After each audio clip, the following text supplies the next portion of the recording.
Breaking news, Cowboy Nation. The Dallas Cowboys have signed Jason Peters to the practice squad. Now, y'all know who Jason Peters is. He was an all-pro offensive lineman for the Philadelphia Eagles for well over a decade. He played with the Buffalo Bills for about 4 or 5 years before that. He's been in the league since 2004, 40 years old, a lot of experience, probably a future Hall of Famer. Outside of Tyron Smith, who we do have, who's out for the season, he is probably at one time was one of the best left tackles in all of football. My thoughts on this signing are positive. I think it was a good signing. Of course, Jason Peters right now isn't officially on the team. He's on the practice squad. This makes sense. I know a lot of Cowboys fans are upset. Oh, why isn't he going to play the first couple weeks? You have to understand, man. You know, I'm not a football player or anything like that, but I do know that it takes some time to acclimate to pads. Jason Peters, he might have stayed in shape, he might have been physically fit, but it's a whole nother ball game just from what I've seen out there on the football field. On the football field, you have to wear those heavy pads. It's hot.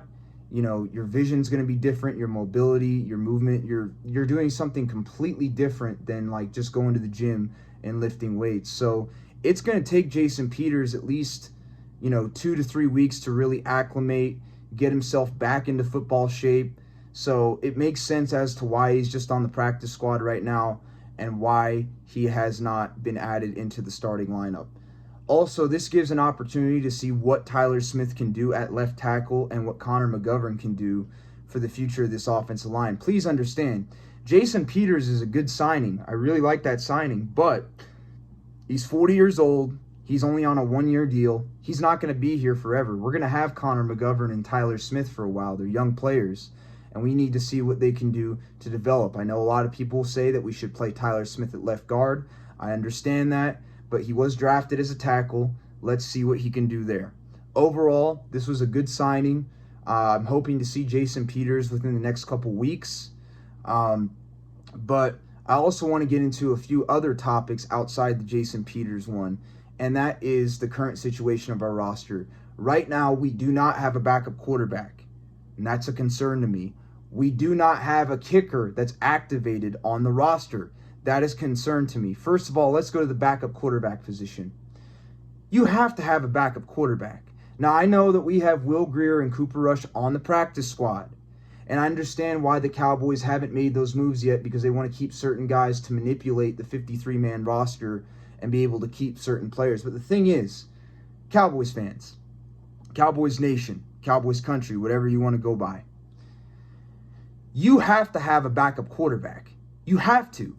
You cannot go into the first game of the season and not have a backup quarterback active on your roster. We don't have an active backup quarterback on the roster. What happens if Dak Prescott can't play for a few plays or he gets hurt? We don't have anybody that can come in and play the quarterback role. We don't have Cedric Wilson, who could play the emergency quarterback position last year, on the team any longer.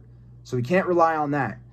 We have got to activate either Cooper Rush or Will Grier onto the active roster before September 11th on Sunday. We have to do it, because if Dak gets hurt, we need a quarterback in there. We need somebody else just in case. Even if they're not great, they just need to be out there and active on the roster. That is a concern to me. They got to figure that out. The other thing is the kicking position. We don't have a kicker active on the roster right now. What are we going to do? Send Brian Anger out there to kick field goals? We don't even have a holder. So we need to get a kicker activated onto this roster. Hopefully, I wouldn't say hopefully, but it'll probably be Brett Maher. And we need another backup quarterback. I don't know if it's going to be Cooper Rush or Will Grier, but we just need to get those positions activated. That is a concern, especially when you only have one quarterback. You should always have a backup quarterback just in case. And you definitely need a kicker. You need a kicker.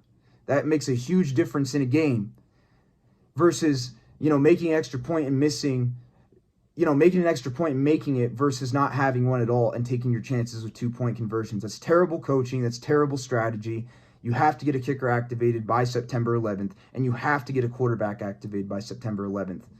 Honestly, I think the Cowboys will do that. They'd be stupid if they don't, and I don't even know how that's legal. You have to have a backup quarterback, and you most definitely have to have a kicker. Like, we're not going to just rely on a punter to go kick field goals for us. So I do expect the Cowboys to do that, but that is a little bit of a concern right now. And we do need to address that position. We do need to address those positions. But that's all I got. Welcome to the Cowboys, Jason Peters. Hopefully you can start. If not, it'd be nice to have a solid veteran backup, maybe to help, especially Tyler Smith and those young guys, all-pro experience. He could help them out. Let me know what y'all think about all this in the comment section, Cowboy Nation. I'll catch y'all later. Peace.